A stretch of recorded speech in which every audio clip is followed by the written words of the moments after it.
So dalam Fingo ini ada 4 status ya. Yang pertama sebagai shopper. Shopper ini daftarnya free, percuma. Dan kedua kita panggil preferred shopper ataupun kita singkatkan PS ya. Syarat untuk menjadi PS ini kita kena beli package PS. Package PS ni bernilai RM199. So kita akan dapat satu hadiah pilihan. Kita dapat voucher bernilai yang sama RM199. Yang paling penting kita dapat link ya, dapat link untuk kita promosi. Yang keempat kita dapat special price. Yang kelima kita dapat cashback setiap kali kita beli barang. So itu kelebihan sebagai PS. So 199 ini adalah modal pertama dan modal terakhir dalam Fingo. Tidak ada lagi bayaran selepas itu. Okey, yang ketiga kita panggil affiliate marketer ataupun AM ya. Syarat untuk jadi AM kita perlu ada 30 PS dalam tim termasuk diri kita sendiri. Okey, 10 mestilah direct kita dan 20 indirect. Okey. Tapi kalau kita dapat 30 itu semuanya direct, boleh. Okey, itu boleh. Ya, 10 direct ni minimum. Lebih tidak apa. Okey. Untuk ranking yang tertinggi kita panggil affiliate trainer ataupun AT. Syarat untuk dapat ranking AT ni, pertama kita perlu ada 8 AM dalam tim.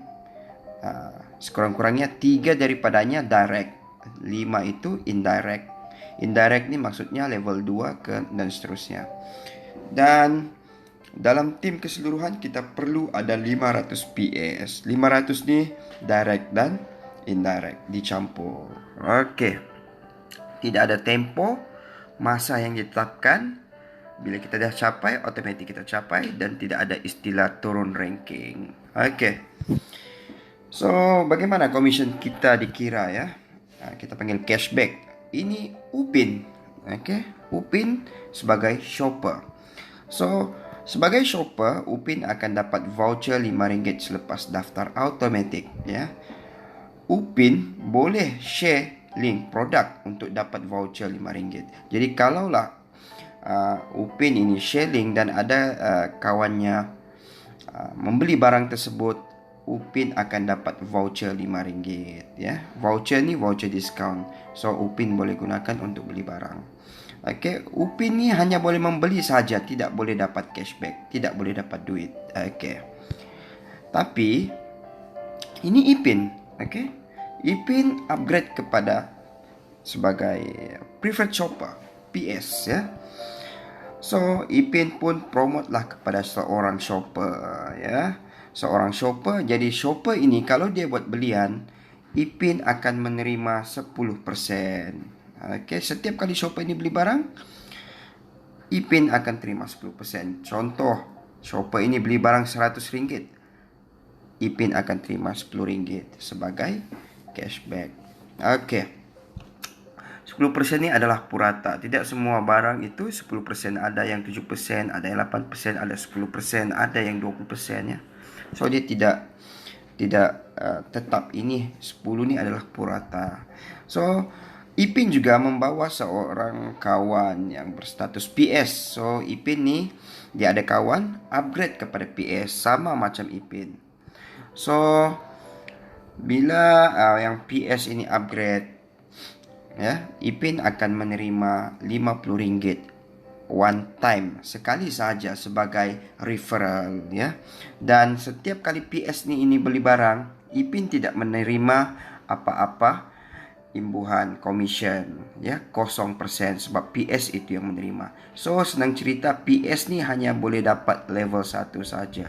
Kalau PS ini dia bawa kawan yang baru, Ipin tidak menerima apa-apa ya, sebab Ipin hanya boleh menerima commission daripada level 1 saja. Okey.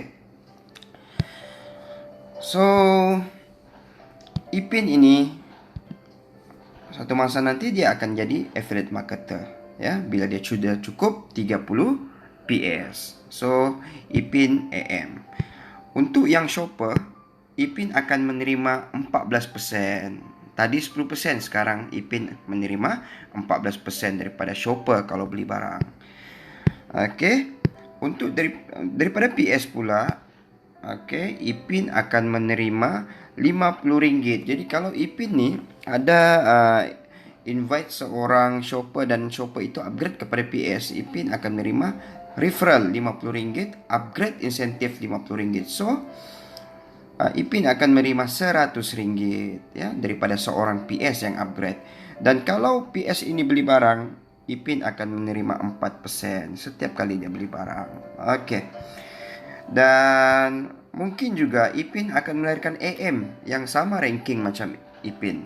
Okey, daripada AM ini Ipin akan menerima RM10 one off kalaulah dalam AM ini ada PS yang upgrade. Jadi sedalam manapun, okey, tim AM ini berkembang, bila ada upgrade PS, secara automatik Ipin tetap menerima RM10 ya. Dan setiap dalam tim AM ini beli barang, Ipin akan menerima 0.8%. Okey. So bila Ipin ini menjadi AM dan melahirkan seorang AM, secara automatik Ipin adalah affiliate marketer leader ya, sebab dia melahirkan AM yang sama ranking dengan dia. Okey.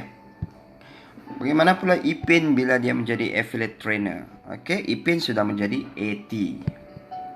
Syarat menjadi AT tadi dia perlu ada 8 AM dan 500 PS. So bila Ipin melahirkan seorang shopper yang baru, setiap kali belian shopper, Ipin akan menerima 15.6% purata ya. Okey. Dan kalau Ipin melahirkan seorang PS yang upgrade kepada PS, Ipin akan menerima referral RM50, upgrade insentif RM85. Jadi total dia dapat 135. Ini one off sekali saja. Tapi setiap kali PS ini beli barang, Ipin akan menerima 5.6% daripada nilai barang belian tersebut. Okey. Dan kalau Ipin melahirkan seorang AM, affiliate marketer, okey, upgrade insentif RM35. Maksudnya di sini, kalau AM ni dalam keseluruhan tim AM pasti ada yang PS kan? Okey. So, dari keseluruhan tim AM ni, kalau ada yang upgrade PS, Ipin tetap menerima sebanyak RM35 setiap PS yang upgrade. Dan setiap belian dalam tim AM ini, Ipin akan menerima 1.6% daripada jumlah belian barang ya. Dan kalaulah Ipin melahirkan juga AT yang sama ranking macam Ipin ya, setiap PS yang upgrade dalam tim AT ya, Ipin akan menerima RM10 ya. Jadi AT ini dia akan melahirkan 500 PS, betul kan? So 500 PS ni kalau berkembang ya, berkembang, AT ni akan melahirkan ramai PS. So Ipin tetap menerima RM10 setiap orang daripada tim AT yang upgrade kepada PS. Dan bila tim AT ini berbelanja, Ipin tetap menerima 0.32% daripada jumlah belian barang tersebut. Jadi walaupun